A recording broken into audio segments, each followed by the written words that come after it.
This is Envision Self-Healing Podcast, episode number 76. The topic of the week this week is Rod-Cone Dystrophy. And in the tip of the week, we're going to tell you how to adjust to bright lights and to darkness.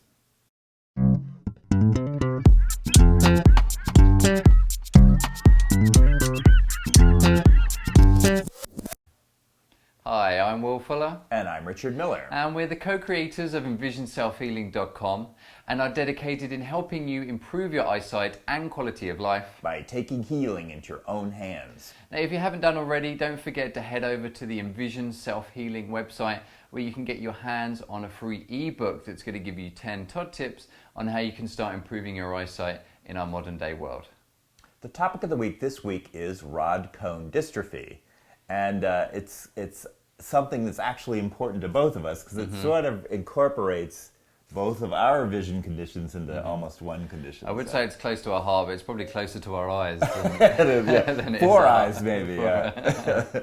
If you overlap my eyes on your eyes, it's kind of Rod-Cone Dystrophy. So. That's true. Yeah. So and that's because Richard has optic atrophy, which was from birth, genetic birth. We both, and yours is genetic as well, and you have retinitis pigmentosa. And Will's condition affects the periphery and the rods in the Rod-Cone Dystrophy. Richard's, I love that I'm explaining your condition and you're explaining my condition. Yeah, that's good. And with Richard, it's his cone, the cone cells, which we're going to go into a lot more detail in a minute, which is the central vision where there's kind of patches. So in the cones, in the Rod-Cone Dystrophy, is it's kind of it's a genetic disease that affects the cones and sort of degenerates their usability in the same way that optic atrophy degenerates the optic nerve and the nerve cells that come off of the optic nerve. So when the cones are dystrophied, the word dystrophy basically means degeneration, essentially. And for those of us that don't know what cones are, do you want to explain that? There we go. We can back up to that too. The cones. Richard knows it too well, unfortunately. The cones are so there's the sensitive area of the eyeball, which is in the back surface, is called the retina, and it's made up of two kinds of photoreceptors. Photo being light and receptors being receiving, and the cones are in the central vision or in what's called the macula. And the cones specialize in seeing fine detail and color. So you use your cones to read a book, to look at your wife's face, the color of an apple, things like that. So when your cones are dystrophied or degenerating, and this happens over years, it's a hereditary disease that starts usually around 20, then these cones their usefulness is degenerating. So if your cones are used for seeing color and detail, then that's what's going to degrade. And you start losing, the colors get less bright, less easy to identify, which is my optic atrophy. I have the same condition. I have less sensitivity to color. And I have less ability to see detail. So. And to anyone that looks at a picture of the eye, and you'll see that the light kind of enters through, that when you're in light environment, the pupil shrinks down, the light passes through, and that tiny spot at the back of the eye, which is the macula that Rich is talking about there, and it's only really responsible for about 1% of the entire retina and 3% of the entire field of vision. So it really is a tiny spot there. And you'll notice that in the center, right where the light hits on, the cones are tightly packed, kind of like a real busy bus in a city. And that's taking a lot more information. It's taking higher grade information, like high definition television, where you've got lots of pixels together, right? It really is very analogous to that. It's like having a lot of high resolution spot in your eye with a lot of pixels there. I mean, even the word retina display, which that's true. I don't know whether that's Apple patented or not, but they've got a claim on that and all their stuff. That this is our retina display, is it? Yeah, we got a cheaper version of a retina display. Yeah. So, and the reason why they're calling that is because of the high level of of pixels. Right. And you've explained before, Richard, that those that have cone dystrophy or poorer central vision, it's almost like the lower resolution pictures, Right. like some videos that you get on YouTube. Right. It's kind of a poorer quality because there's a lower pixel count.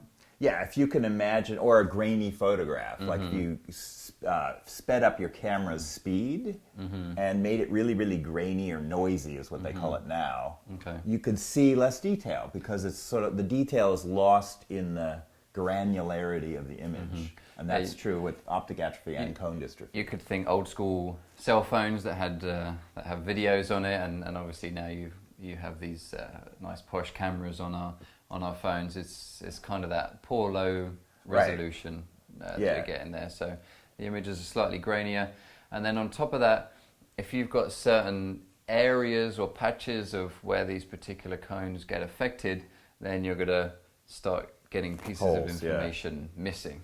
Right. But So- not holes in the retina. No. In the visual field, in your visual field, essentially. Yeah. Yeah. Good. So that's the cone dystrophy part, and this happens slowly, but eventually it's pretty severe. So, okay, go on to the rod part. So then the Rod dystrophy, very similar to what we were saying, because my condition is retinitis pigmentosa, which is dystrophying of the rods, but they've identified the retinitis pigmentosa as a particular symptom to do with what you observe in the back of the retina. But it's essentially the same thing where, again, over time, and of course this happens differently in every in particular individual people, that the rod cells start to dystrophy and degenerate, just like what Richard said with the cones. Now with the rod cells, then you've got the cone cells, which are mainly found in the middle of the eye, where you're getting that fine clear detail from the macula. There's about 6 million cone cells, whereas in the periphery we're looking at about 120 million rod cells. So just two types of cells there that you need to remember, the two photoreceptors there, cone cells and rod cells. Now the rod cells is what's responsible for picking up movement and low levels of light. Hey, I just thought how interesting this is, that there's so many more rod cells, and yet they're more spaced out, actually. So the resolution is sort of less, even though there's so many of them. But they're covering this huge space in the retina. So a lot of them, but spaced out and lower resolution, sort of. When you do pixels, do you still do it per square inch, or you still do it per? So that's why if it's in the dark and you don't have rod dystrophy or any kind of peripheral condition, it's a lot poorer, could seem a lot grainier, or you're not really seeing the colours. It's kind of a greyish, grainy image. Or if you look at night vision through night vision goggles or whatever, it's kind of that grainy image. So you're getting that low resolution there, and you're not really getting the colour because it's the cone cells that pick up the colour majority-wise. I think there are animals that evolved with just rod cells, or maybe this is prehistoric, and that's all they saw was movement. Yeah, so right? is it the dogs? There's some animal that only has rod cells, something. Yeah, I don't know. Yeah. So so that means, and that's where you hear the stories about, if you see this animal, just stand still, and they won't be able to do anything because they don't see any movement. Right. So, and this is why one of the symptoms of rod dystrophy, or with Rod-Cone Dystrophy, is night blindness or difficulty seeing in the dark, because it's these rod cells that pick up the low-level light so that you're able to see in the dark, and it's also responsible for movement as well. So tracking objects or anything to do with movement. So you could imagine the difficulties with this condition, Rod-Cone Dystrophy. Yeah. And they do say for example, with my condition RP, that it's tunnel vision, but then eventually you lose your central vision and then you go blind. So you could argue, I know it's not branched to the same, but the principle of Rod-Cone Dystrophy does actually map across many conditions. Right. But in this particular type, if you have been diagnosed with Rod-Cone Dystrophy, then these are the two main areas that you're looking at there, and it's generally seen as an inherited condition. I don't know what isn't an inherited condition. These days everything's to be honest, inherited. I don't know what. Come to think of it. But this is. So now that you sort of understand the anatomy a little bit, this is why one of the early symptoms will be night blindness. That you might go to your ophthalmologist and start complaining that you're not seeing well at night, and they might then put a color chart in front of you and test your color vision as a way of testing for this. Yeah. So that makes sense now. So they're looking for the cone dystrophy as well, and the color vision loss there. So if you do kind of some research on this, the main stuff you're going to find is pretty much do wear sunglasses. That seems to be kind of some of the limit there. I'm sure that you could do further research into stem cells and whatnot, but that seems to be limitation as far as Western medicine is concerned. And in some ways, they're just reacting to another one of the symptoms of cone dystrophy, which is light sensitivity or light phobia. In some ways, that people want to do it anyway because they're a little light phobic. Yeah.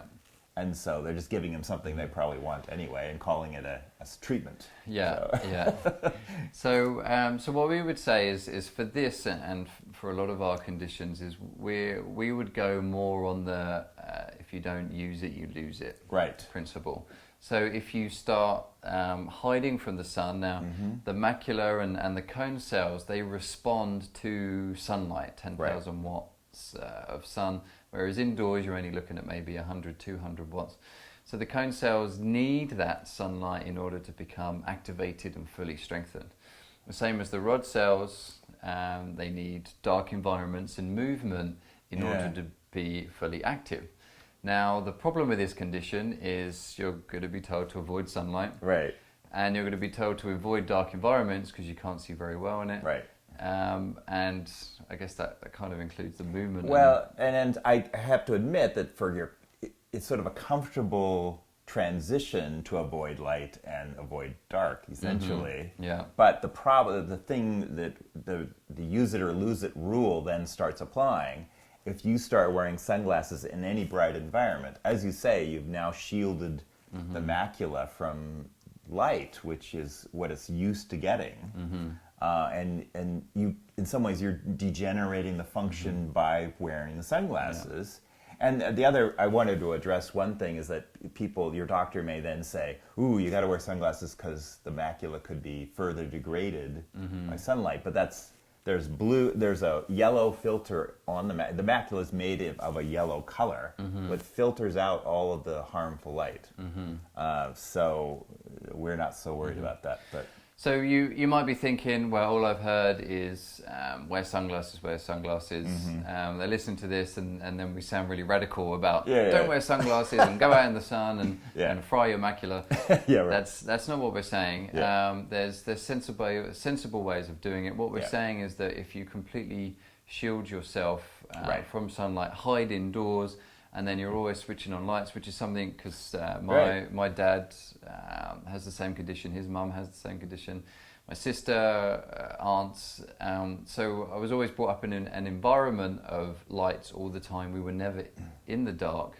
Obviously, when you go to sleep, but we're talking about being active and actually allowing the rod cells to adapt to the dark in order for them to be fully active. So it is very easy to avoid both light and dark, especially when most people spend a lot of the time indoors in an office, or even if you're younger, you're in a school all day. So it can be surprisingly difficult to start exposing yourselves to these natural environments. Right. So of course there's healthy ways of doing things, just like anything. You could say to someone, well, to lose weight, just don't eat food, so just starve. That's obviously too much of an extreme. So what we would suggest with the use it or lose it aspect is to work with eye exercises, which is a safe way of adjusting to work with the light and dark environments. And you're still getting full activation of these cells, but you're not just going out. So we do actually recommend, let's say you're driving and the light is in your eyes, or you're on the beach, or you're in an extreme light environment, you're skiing, then yes, of course, sunglasses is good to protect the eyes. But walking from your house to the car, if you're just shielding all the time, And it's also not a surprise then if you never go out in the sunlight, you're weakening the pupil as well, which is responsible for the strychening. Plus you're losing the cone cells, plus you're not strengthening them. So of course by the time you get outside you're going to have photophobia. We have people that come and see us that don't have macular degeneration or cone dystrophy, and they still have photophobia, even people that have just wear glasses. Yeah, anyone who does that regimen of wearing sunglasses that extensively will develop photophobia. It's not distinct to Rod-Cone Dystrophy. So not avoiding the sunlight, but then also not avoiding the darks are good things if you're, and it's coming into winter now, but being out and get camping or going for a walk if it's safe to do so with a friend or family member, and just allow the eyes to adjust to the dark. Now I was saying before that we also suggest particular exercises. If you want to find a complete list of those exercises, then you could head over to our website at envisionselfhealing.com. And you'll find plenty of exercises there. For example, like the sunning exercise, which is kind of where you close your eyes, you turn your head to the sun, and then that's gonna get light towards the back of the eye and strengthening it. There's also exercises like the peripheral vision exercise, where you're moving your hands to the side of your head. That's creating movement and motion. You could also do it in the dark with flashing lights. Again, enhancing that movement. So there are. I was thinking about for the detail part of the macula. There's the shifting exercises too. So you're using specifically the macula. So. And that's the second thing with the macula. Remember, Richard said that it's to do with fine detail and color. So if we're switching off from fine detail and color in our everyday lives, which a lot of us have done, then again we're going to start losing the ability to see that. So you want to keep those cells strong. You want to think of it as just like a muscle in the body. If you were told you had muscular dystrophy, which is dystrophy of the muscles, then you want to maintain those. You don't want to overwork the muscles, but you still want to maintain them and keep them healthy, which is going to slow the progression and start and see some improvements as well. I just wanted to add this one last cautionary sort of moderating note, which is unusual for me, right? Is that if you do have Rod-Cone Dystrophy, it is a very serious genetic trend, shall we say, or it could be a downward trend, and we want to just basically not make it so down. We'd love to make it level, so you just either stay where you're at or get better. But we're happy if it gets less steep. You know, that the downward slope is less steep too. So. I mean, like we say, it's a serious condition. A lot of the time, your best going to get from the doctors is just don't wear sunglasses.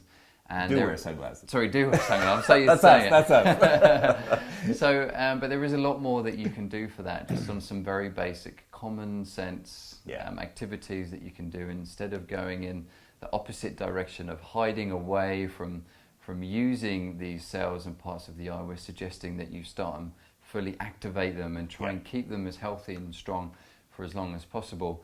Not to mention the nutrition and everything that we also talk about, and you can find plenty of blogs on nutrition on our website that's going to give you a lot more information on that as well. Okay, great. Well, I think it's a good time to move on to tip of the week.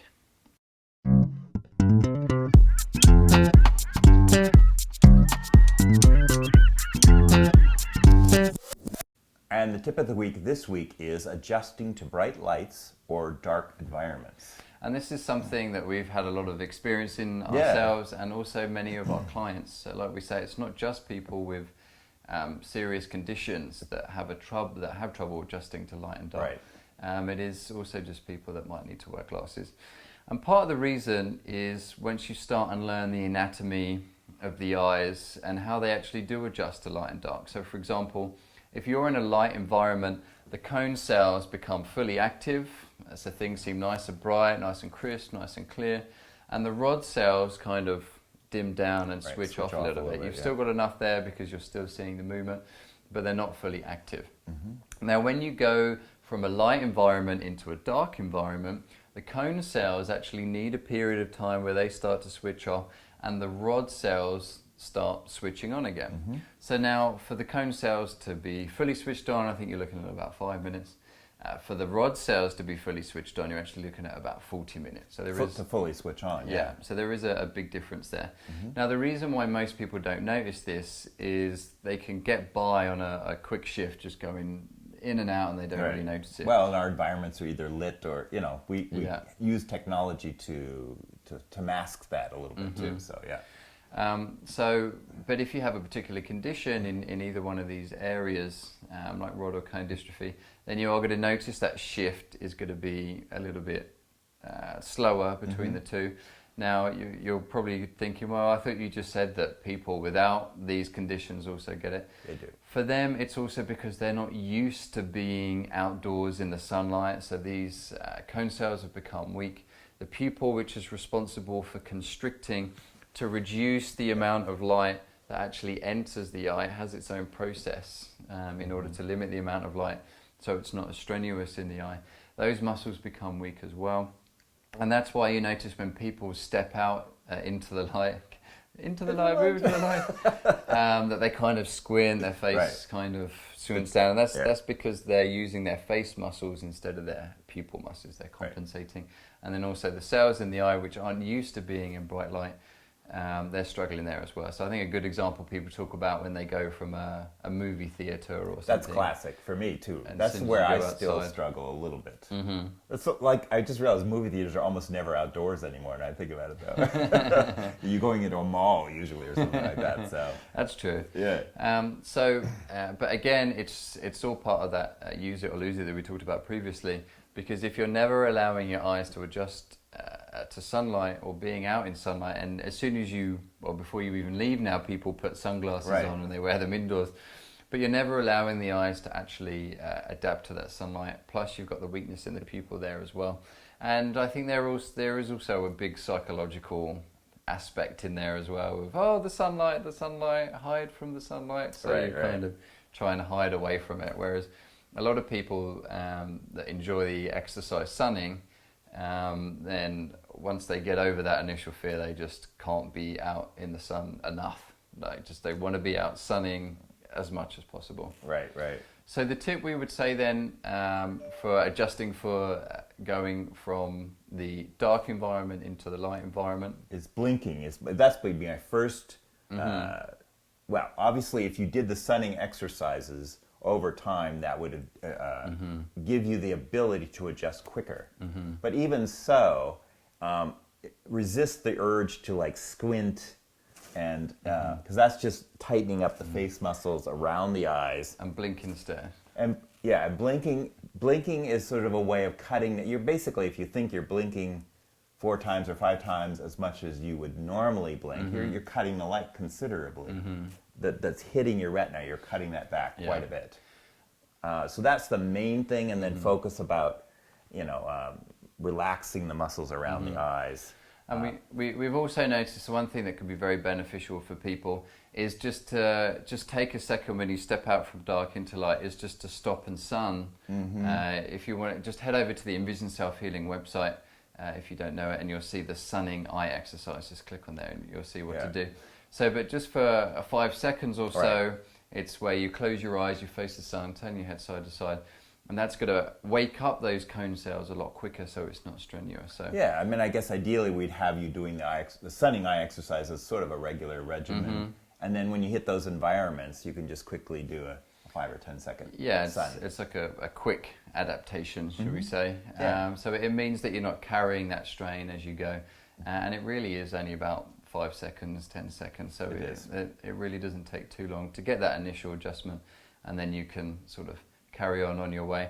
And just a quick point that another thing that causes photophobia as well is eye strain. We get a lot of people that spend a lot of time on the computer, a lot of time reading, or just stressful eyes. They're under so much strain and fatigue that by the time the light actually hits their eyes, it causes a reaction there, just like a weak muscle trying to lift weights or something.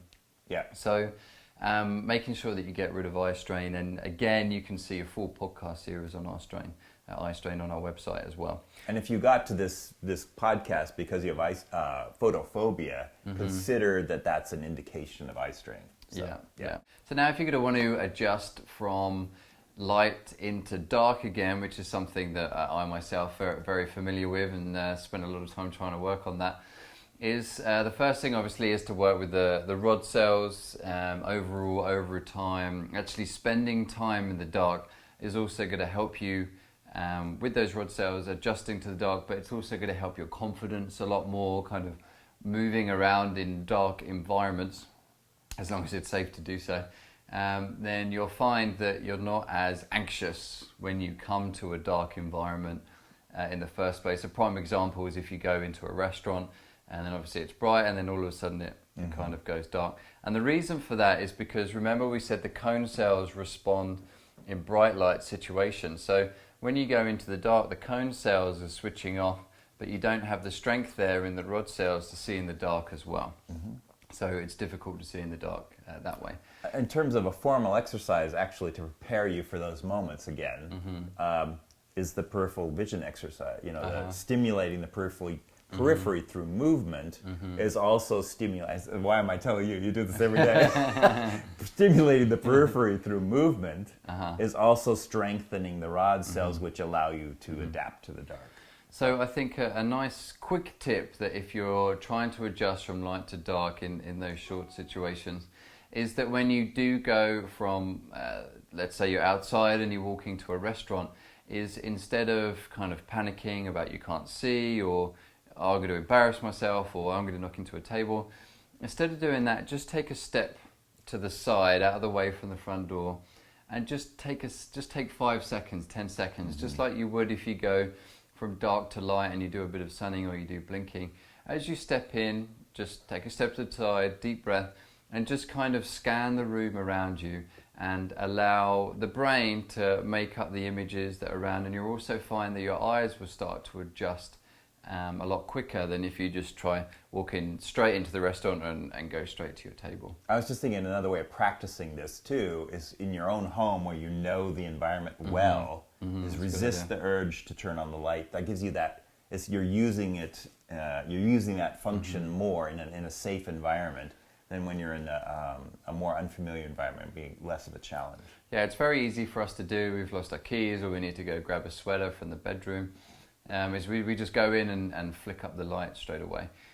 This time, try when you go into the room, try not to turn on the light, and you'll be surprised actually how you can navigate yourself around the room, and indeed how things start to seem a little bit brighter.